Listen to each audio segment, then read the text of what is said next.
Hello, we're Andy, the maniacal cinephile, and happy Halloween! To celebrate, I've decided to do an updated ranking of all 13 Halloween movies. Andy, I think I'm tired of Halloween. Plus, as an adult, you can steal candy all year. Now this isn't a definitive list, it's just my personal opinion, so be sure to leave your rankings in the comments below. Totally. The reason this is the worst Halloween movie is because H2O put the series back on track and was a fitting end to Michael and Laurie's story. However, H2O made a lot of money, so they had to make another. Even though Myers lost his head. Curtis must not have been too happy, because Resurrection begins with Laurie in a mental hospital and she is killed in the opening scene.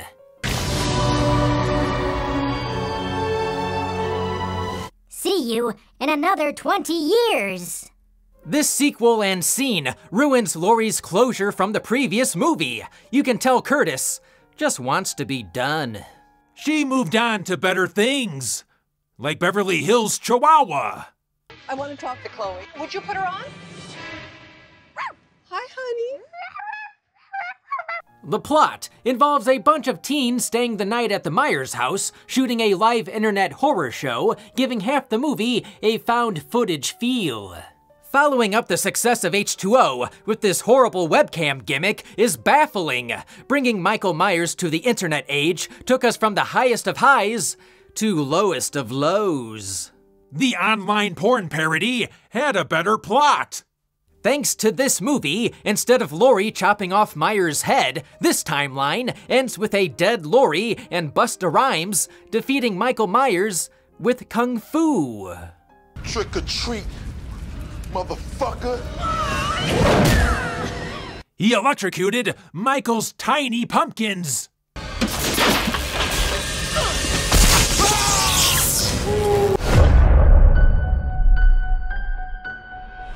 Part 5 ended on a cliffhanger. What's with Michael's tattoo? Who's the man in black that busted Michael out of jail? What happened to Jamie?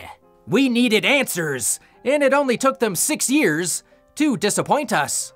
Dimension Films came on board, and this sequel was hurt by too many cooks in the kitchen, resulting in rewrites and reshoots. I do like the producer's cut slightly more than the theatrical version because it explains more, but still has a convoluted ending.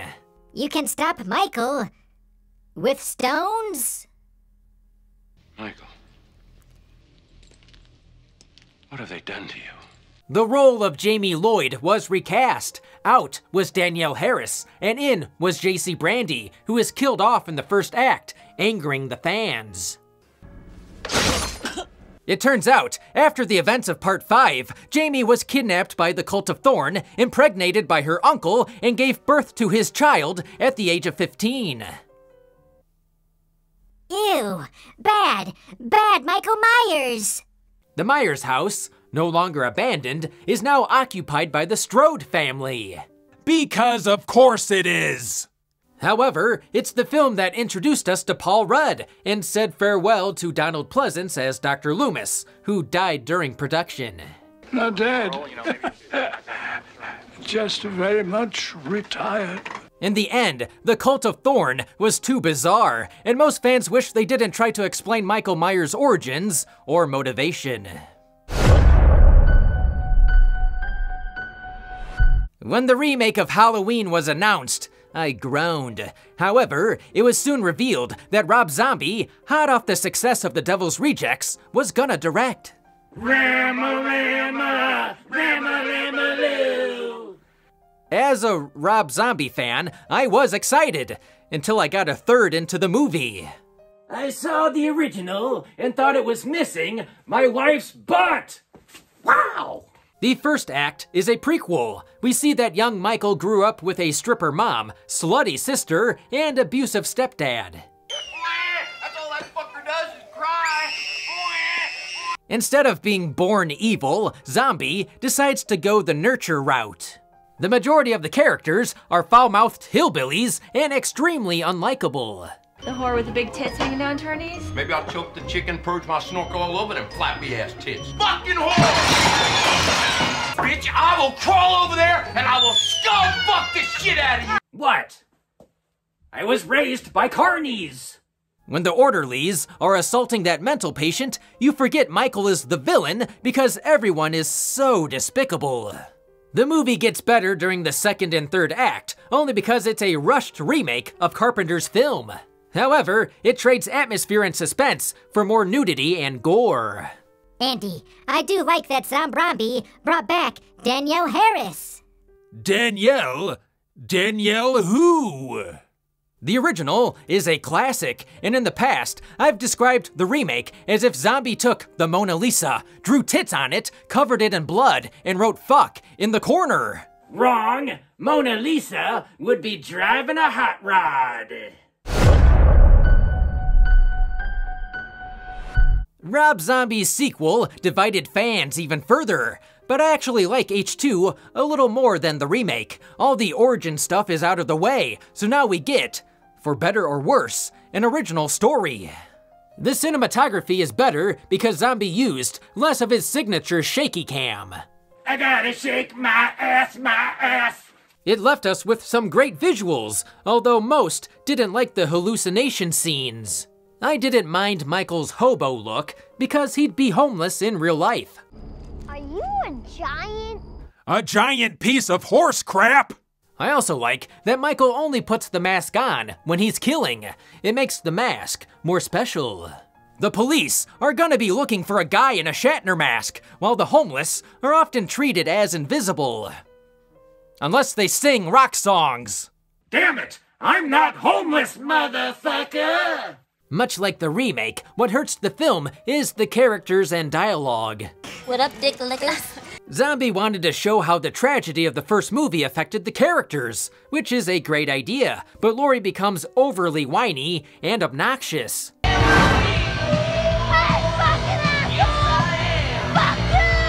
Laurie, in H2O, is still haunted by that night, but remained likable. I love Malcolm McDowell, but the remake Loomis is turned into an egotistical jerk more worried about book sales than saving lives. When I want your opinion, I'll beat it out of you. The only likable characters are Sheriff Brackett, played by Chucky himself, Brad Dourif, and Annie, played by fan favorite Danielle Harris. It's not great, but to me, it beats the remake because it's more creative and tells an original story. Yeah, yeah, yeah! Michael only wanted his own horsey.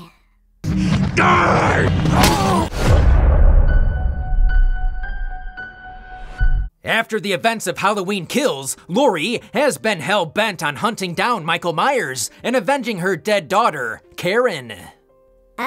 Andy, that doesn't sound right. No, in reality, Laurie has suddenly moved on from her 40-year obsession with Michael and bakes pies. We follow a brand new character, Corey Cunningham, who accidentally killed a kid he was babysitting. What was that? Halloween's original title was The Babysitter Murders, and here, the babysitter indeed murders. 4 years later, Michael spends most of the movie as the sleeping dragon under the town of Haddonfield, living in the sewer. So instead, we follow Corey, the kid killer, who has become the town's new boogeyman. Corey discovers Michael in the sewer, and it's love at first sight. Now his sidekick, Corey and Michael kill together. Then Corey wrestles Michael's mask from him, declaring himself the new shape, and violently murders his bullies. I usually dislike copycat killers, but for 90 minutes, I was invested. And then they waste it. If I can't have her. So Laurie and Michael's epic final battle really ends up being a random encounter with no build. An old, washed-up Michael is defeated by a refrigerator and turned into ground beef. Now that's a Michael cosplay I want to see at conventions. I didn't hate what they tried here. It's just not how I imagined this 44-year journey would end. It's an odd finale to this trilogy because it feels like Green really wanted to remake Christine. Corey Cunningham is essentially Arnie Cunningham, who loses his glasses and is transformed by evil to become more powerful. Green was so inspired by Christine, they even throw Michael into a car shredder. Michael Myers was special, but now he's sausage for the masses. Wait! Why is everybody suddenly apologizing to me?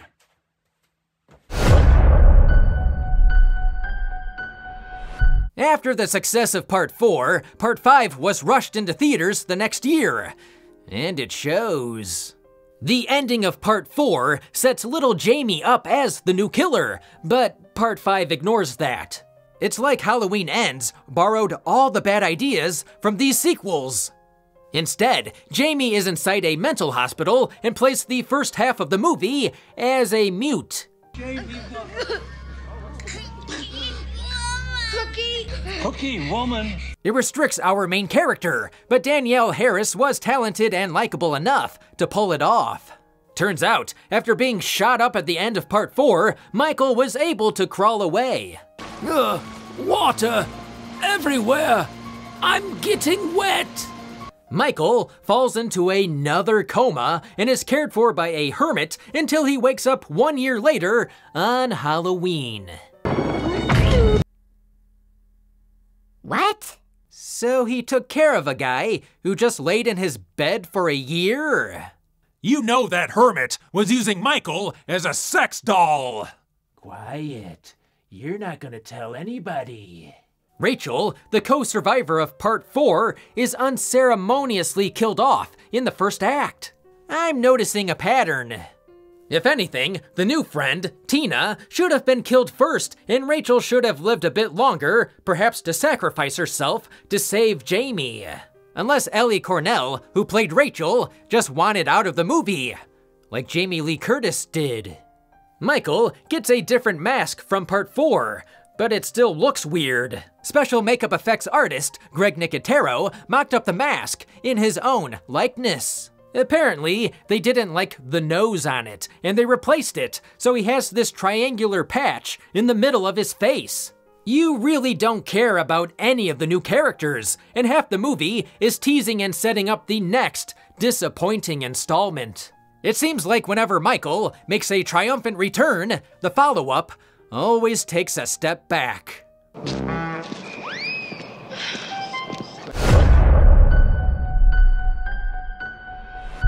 The follow-up to David Gordon Green's 2018 movie, Halloween Kills, opens with a 12-minute flashback to 1978, where we see Myers get arrested. For speeding and jaywalking. It was fun to go back to this night, and I loved the look and feel of it. We then pick up right where the last movie ended. Michael emerges from Laurie's burning house and takes out a bunch of firefighters. It may be the coolest Myers has ever looked. Laurie fights through her pain at the hospital, where she inspires the residents of Haddonfield to rise up against Myers. Yeah, because the whole deadly mob thing worked so well in Part 4.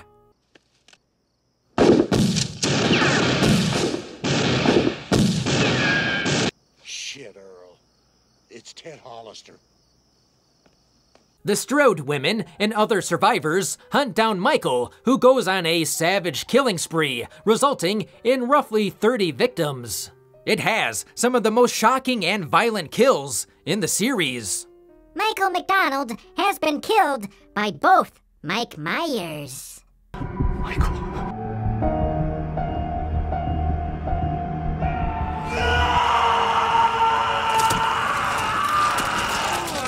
Sadly, Laurie spends the entire movie in the hospital, so Laurie's daughter Karen and a grown-up Tommy Doyle become the co-leads. This sequel shows how evil has affected this town by bringing back some familiar characters. that really only serve to pad the kill count.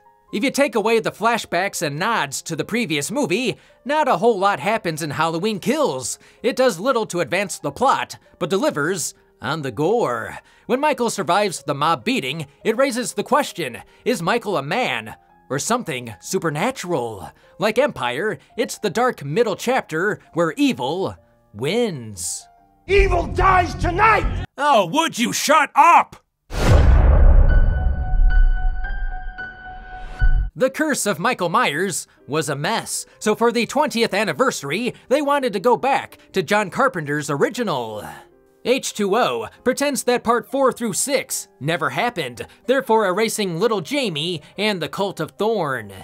Oh, so that's why Mrs. Curtis has no idea who Danielle is. During this time, it was great to have Jamie Lee back. 20 years later, Laurie has faked her death, changed her name to Carrie Tate, and is the headmistress of a private school in California. Instead of having a daughter named Jamie or Karen, in this movie she has a son named John, played by Josh Hartnett. Proving the real butcher in this film is his barber. For the 4th film in a row, a female character from a previous film, this time Nurse Chambers, is killed off in the first act. Sadly, the rest of the movie isn't as suspenseful as the opening scene.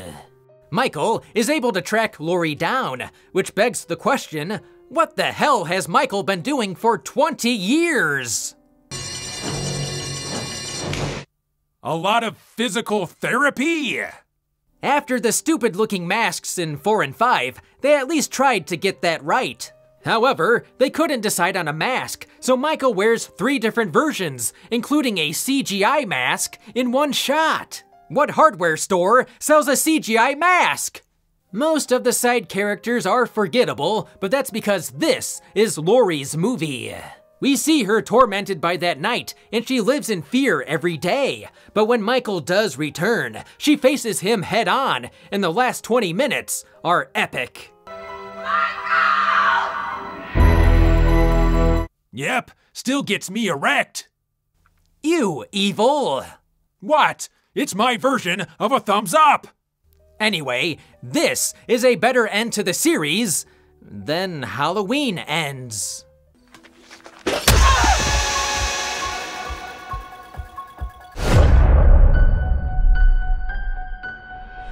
After part 3 failed, the producers realized they needed to bring back Michael Myers. So what if we saw him burnt to a crisp in part 2? Greed! It can cure anything! The movie mainly works because it's a soft reboot of the original. While a comatose Michael is transferred conveniently before Halloween, he escapes and steals some coveralls and a car from a mechanic. He then drives to Haddonfield, where he steals a mask from a hardware store and tries to kill a family member. That does sound familiar. Despite becoming a Scream Queen, Jamie Lee Curtis isn't a fan of horror and was done with it. So Laurie Strode dies off screen, and we follow her daughter Jamie Lloyd, played by Danielle Harris, who carries the series for a bit. Dr. Loomis also returns, and the character is a highlight of every sequel he's in, serving as Michael's Van Helsing. My main complaint is that the mask is a downgrade. It looks like a Shatner mask, but something is off about it. It looks like William Shatner went to Michael Jackson's plastic surgeon. For a simple mask, it's shocking how bad some of these sequels messed it up. Also, the actor playing Michael looks awkward because they bulked him up with a bunch of pads. The ending left fans talking because they were trying to set up Jamie as the next killer. Evil doesn't die, it changes shape. An interesting idea that went nowhere in part 5 and Halloween Ends. Halloween 2018 is the latest reboot attempt, directed by David Gordon Green, who co-wrote the script with Danny McBride. It served as a direct sequel to the 1978 film, thus retconning the continuity of the previous sequels. After Rob Zombie's divisive remake, we finally got the OG Michael Myers back. And he's in his 60s. We meet Laurie Strode, 40 years after surviving the vicious attack from crazed killer Michael Myers on Halloween night. Laurie is twice divorced, suffers from PTSD, lives in isolation, and is an alcoholic. Hey, Mom. That's mine. I thought you quit drinking. She burned through all the yogurt money. Laurie's issues have resulted in a strained relationship with her daughter Karen and granddaughter Allison. Laurie lives in a comically fortified house where she has prepared for Michael's return through extensive combat training. Dodging all the other sequels! In an institution, Myers manages to escape, conveniently before Halloween when his bus transfer goes horribly wrong. Now that the boogeyman has come home, a prepared Laurie stalks him, leading to a terrifying showdown. This reboot cleaned up the mythology established by Carpenter, used old but tried and true ingredients while offering up plenty of fan service. 2018's Halloween is one of the better sequels in the series and was a return to form. It was refreshing to get back to basics and get a Michael Myers true to the original, played brilliantly in this trilogy by James Jude Courtney. Forget the Cult of Thorn, Busta Rhymes, and white trash parents. This Michael Myers is back to being an escaped mental patient and mysterious force of nature. Once again, Michael and Laurie made a triumphant return, only to diminish it with more movies.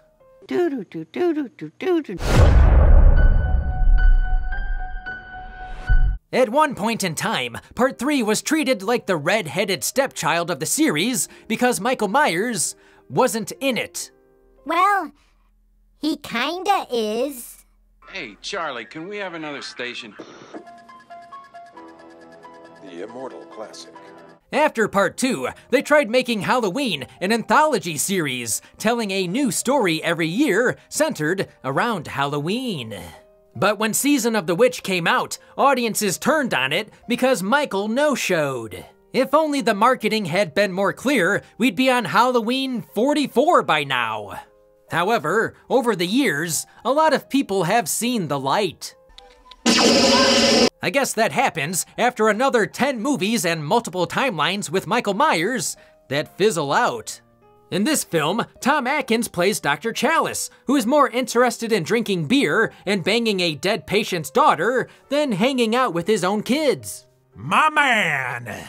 Chalice uncovers a toy maker's plan to sacrifice a bunch of children using an ancient Celtic ritual involving a stolen boulder from Stonehenge and Halloween masks. It's a batshit crazy concept, but is original, memorable, and well made. It brings witchcraft to the computer age, and there is social commentary on marketing, consumerism, and television. It's gained a cult following over the years, and doesn't deserve the hate. Save that for real redheaded stepchildren. Ugh. John Carpenter produced, scored the music, and co-wrote the script. Deborah Hill once again produced. Dean Cundy once again was the cinematographer, and it was directed by Tommy Lee Wallace, who edited the original and created Michael Myers' mask. Still the original team, Halloween 3 is the last Halloween movie that has that classic Carpenter look, sound, and feel. Until they tried to recreate it in Halloween Kills. Part 3 is a fun B-horror movie to watch every Halloween, and that jingle will get stuck in your head. Put on your masks and watch. Honey, don't get too close. Andy, don't! I still have nightmares.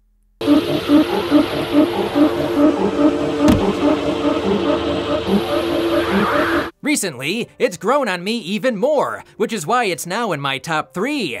Instead of them rebooting Michael Myers again in another 5 years, I'd rather them try an anthology again. The sequel picks up right where the first one ended, a continuation of the night Michael came home. Laurie is taken to the hospital, which is a fun setting, even if hospitals in horror movies are always empty. Although it's not as bad as in Halloween Kills, Laurie does spend the first half in a hospital bed. Dr. Mixter, it's Laurie Strode. She's had a reaction to the medication. The medicine turned her hair into a wig. The sequel introduces an Empire Strikes Back twist. We discover that Laurie was adopted, and Michael is her brother. Welp, these pictures got awkward. John Carpenter admits that he hates this twist, and he wrote the script while he was drunk. Michael works better without any motivation, so thankfully, Halloween 2018 dropped the sibling rivalry. After the success of Friday the 13th and other slashers, writer-producer John Carpenter felt the need to direct some reshoots, adding more gore and nudity. Yes, people die, but the first Halloween was more about suspense than blood. What? I was in suspense? Would you remove the damn towel? It's a solid sequel that continues the night Michael came home, turning it into a 3-hour movie. It would have been a fitting end to the babysitter killing boogeyman. Still no justice for Ben Tramer.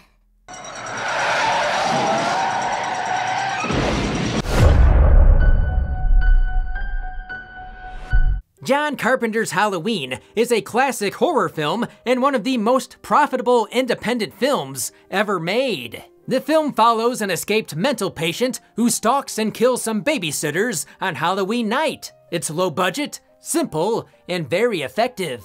It's all about suspense, and the score Carpenter wrote and recorded in only a couple of days is iconic.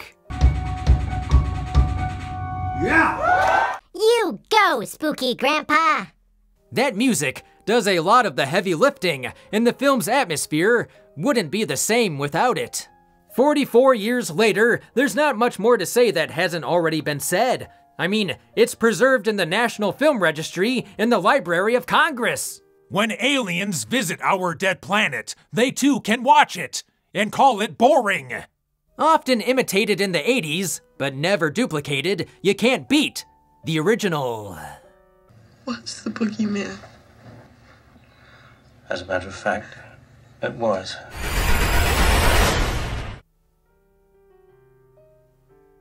Andy, what are you doing? Well, before we're done, I'm waiting to see if they announce another sequel or reboot. I think we're good. Remember to leave your ranking in the comments below. We've been Andy, the Maniacal Cinephile. Thanks for liking and subscribing. Happy Halloween!